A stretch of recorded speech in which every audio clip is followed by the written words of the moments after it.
Assalamualaikum warahmatullahi wabarakatuh. Pertemuan kali ini adalah pertemuan terakhir pada materi bab 4. Hari ini kita akan membahas tentang harga keseimbangan pasar. Tentunya tujuan pembelajarannya adalah dengan kita mempelajari materi ini, maka kita akan memahami apa itu konsep dari harga keseimbangan pasar beserta kurva-kurvanya. Sebelumnya, kita ingat kembali ya untuk hukum permintaan maupun hukum dari penawaran. Hukum permintaan adalah kondisi di mana ketika harga suatu barang naik, maka jumlah barang yang diminta akan mengalami penurunan. Begitu sebaliknya, ketika harga suatu barang turun, maka jumlah barang yang diminta akan mengalami kenaikan. Berbeda dengan permintaan, penawaran adalah berbanding lurus. Posisikan diri kita sebagai produsen atau penjual. Jadi ketika harga suatu barang sedang naik, maka jumlah barang yang ditawarkan akan mengalami kenaikan. Jika harga suatu barang mengalami penurunan, maka jumlah barang yang ditawarkan juga akan mengalami penurunan. Kalau masih ingat, kita langsung lanjut aja ke harga keseimbangan pasar. Suatu harga dikatakan mencapai harga keseimbangan jika jumlah barang yang diminta sama dengan jumlah barang yang ditawarkan pada waktu tertentu dan harga tertentu. Jadi, secara grafik, harga keseimbangan ini terjadi pada titik potong antara kurva permintaan dengan kurva penawaran. Harga keseimbangan adalah keadaan di mana jumlah barang yang ditawarkan para penjual pada suatu harga tertentu sama dengan jumlah barang yang diminta pembeli pada harga tersebut. Lalu bagaimana sih cara menentukan harga keseimbangan pasar? Oke, kita lanjut. Di sini ada dua tabel, yaitu tabel permintaan dan tabel penawaran. Ya, ini tabel permintaan ditandai dengan adanya simbol D atau demand, dan ini penawaran ditandai dengan adanya simbol S atau supply.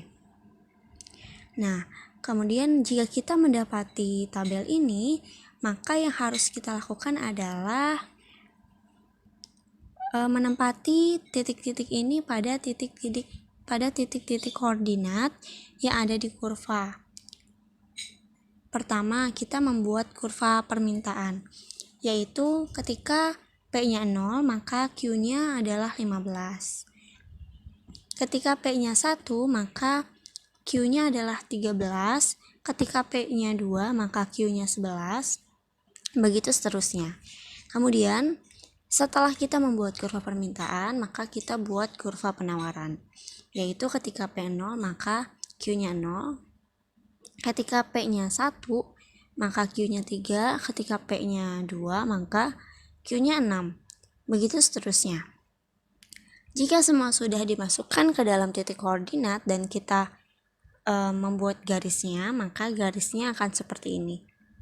Dan kita di sini akan menemukan titik potong yang disimbolkan dengan E, yaitu adalah harga keseimbangan pasar. Artinya di sini ketika harga itu sebesar 3, maka jumlah barang yang ditawarkan maupun jumlah barang yang diminta adalah sebesar 9 atau sebanyak 9. Selain itu ditandai juga pada tabel di mana mengalami kesamaan, yaitu ketika harganya 3 maka QD 9 dan QS juga 9. Itu artinya adalah harga keseimbangan pasar atau titik dari harga keseimbangan pasar.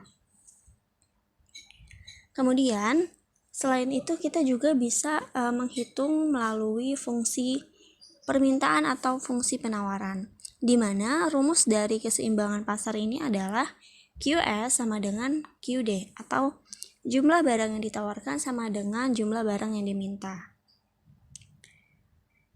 Seperti yang sudah dibahas pada pertemuan sebelum-sebelumnya, rumus dari fungsi permintaan maupun fungsi penawaran adalah sama, yaitu P dikurang P1 dibagi P2 dikurang P1 sama dengan Q dikurang Q1 dibagi Q2 dikurang Q1. Setelah itu kita bisa memasukkan pada masing-masing titiknya, misalnya pada fungsi permintaan, yaitu P dikurang P1 nya 1 dibagi P2 yaitu 2 dikurang 1, kemudian Q dikurang Q1 nya 13 dibagi Q2 dikurang Q1, itu Q2 nya 11, Q1 nya 13, jadi min 2. Setelah itu kita hitung dan kita kalikan silang. Min 2 dikali P min 1 sama dengan 1 dikali Q min 13. Kita uraikan jadi min 2P plus 2 sama dengan Q atau 1Q min 13. Jadi setelah ini kita samakan variabel dengan variabel atau koefisien dengan koefisien. Maka di sini adalah min Q sama dengan min 15 ditambah 2P. Kita ubah menjadi bentuk positif, jadi Q sama dengan 15 min 2P. Setelah mendapatkan fungsi permintaan, selanjutnya adalah menghitung fungsi penawaran. Rumusnya sama, jadi tinggal masukkan aja, yaitu P dikurang P1 nya adalah 1 dibagi P2 dikurang P1, P2 nya adalah 2, P1 nya 1, sama dengan Q dikurang Q1, Q1 nya adalah 3 dibagi Q2 dikurang Q1, Q2 nya adalah 6 dan Q1 nya adalah 3. Jadi P dikurang 1 dibagi 1 sama dengan Q min 3 dibagi 3. Setelah itu kita kalikan silang, di mana 3 dikali P min 1 sama dengan 1 dikali Q min 3. Jadi diuraikan hasilnya 3P min 3 sama dengan Q min 3. Kemudian samakan variabel dan koefisiennya.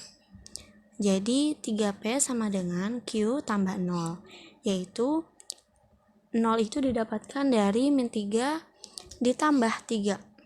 Setelah itu 3P sama dengan Q atau diubah menjadi Q sama dengan 3P. Nah, setelah kita mendapatkan fungsi permintaan dan fungsi penawaran, rumus dari harga keseimbangan pasar adalah QS sama dengan QD, yang artinya adalah jumlah dari barang yang ditawarkan sama dengan jumlah barang yang diminta. Jadi ketika kita sudah mendapatkan fungsi permintaan, penawaran, dan permintaan, maka kita masukkan ke dalam rumus ini, yaitu tadi QD-nya adalah 15 min 2P sama dengan QS-nya sama dengan 3P yang udah kita hitung tadi. Jadi setelah seperti ini, maka kita samakan antara variabel dengan variabel maupun koefisien dengan koefisien. Karena di sini adalah variabelnya P sama P, jadi tinggal kita hitung, yaitu 15 sama dengan 5P. 5P dari 3P ditambah 2P, yaitu min 2P nya pindah ruas. Nah, setelah ini maka kita bagi 15 dibagi 5 jadi 3, maka P sama dengan 3. Bila P sama dengan 3, maka Q adalah 15 min 2P.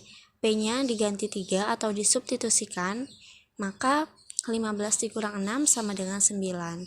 Dari perhitungan matematis, didapat harga keseimbangan sebesar 3 dan output keseimbangannya sebanyak 9 unit barang. Setelah itu di sini ada pergeseran dari keseimbangan pasar, yang dimana ketika terjadi pergeseran kurva penawaran, kemudian pergeseran kurva permintaan akan menyebabkan pergeseran pada kurva keseimbangan pasar. Tapi ketika pergeseran kurva permintaan dan penawaran berbarengan, maka tidak adanya pergeseran dari titik keseimbangan. Kita masuk ke pergeseran kurva pemasaran.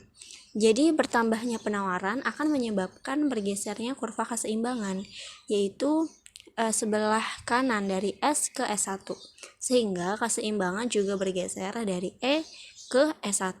Begitu sebaliknya. Jika terjadi penurunan berarti bergeser ke kiri. Kemudian untuk pergeseran kurva permintaan, yaitu bertambahnya permintaan akan menyebabkan bergesernya kurva keseimbangan sebelah kanan dari D ke D1, sehingga keseimbangannya juga bergeser, yaitu dari E ke S1. Begitu sebaliknya jika terjadi penurunan permintaan, akan bergeser ke kiri. Tetapi di sini ada pergeseran kurva permintaan dan penawaran, yaitu bergeser dari D ke D1 dan kurva penawaran dari S ke S1. Maka akan adanya pergeseran dari titik keseimbangan E ke S1. Tapi walaupun E bergeser, harga keseimbangan tidak berubah, yaitu tetap sebesar QP. Begitu sebaliknya. Oke, materi hari ini telah selesai. Semoga bermanfaat. Jika ada yang ditanyakan silahkan tanyakan. Kurang lebihnya mohon maaf. Semangat terus dalam belajar. Wassalamualaikum warahmatullahi wabarakatuh.